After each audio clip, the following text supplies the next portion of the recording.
Okay, so as quoted from Pope Francis's address to Congress and President Obama,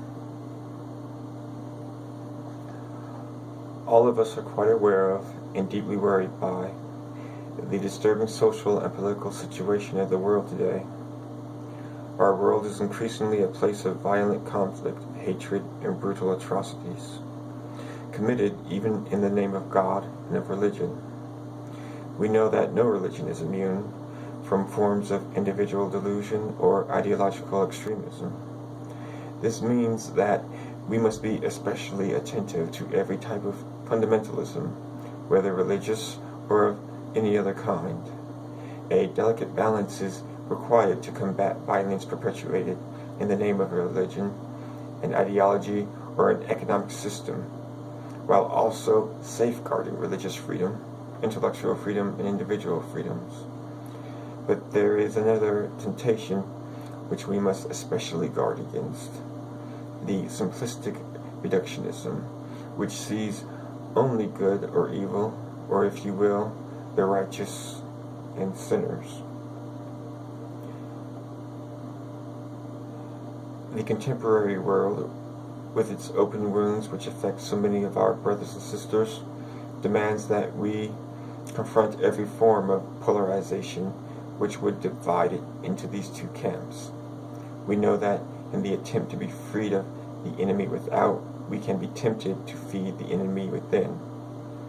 To imitate the hatred and violence of tyrants and murderers is the best way to take their place. That is something which you, as a people, reject. Our response must instead be one of hope and healing, of peace and justice.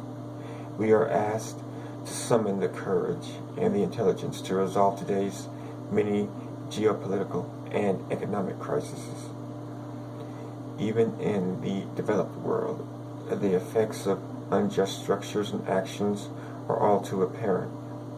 Our efforts must aim at restoring hope, righting wrongs, maintaining commitments, and thus promoting the well-being of individuals and of peoples. We must move forward together as one in a renewed spirit of fraternity and solidarity, cooperating generously for the common good. The challenges facing us today call for a renewal of that spirit of solidarity, of cooperation, which has accomplished so much good throughout the history of the United States.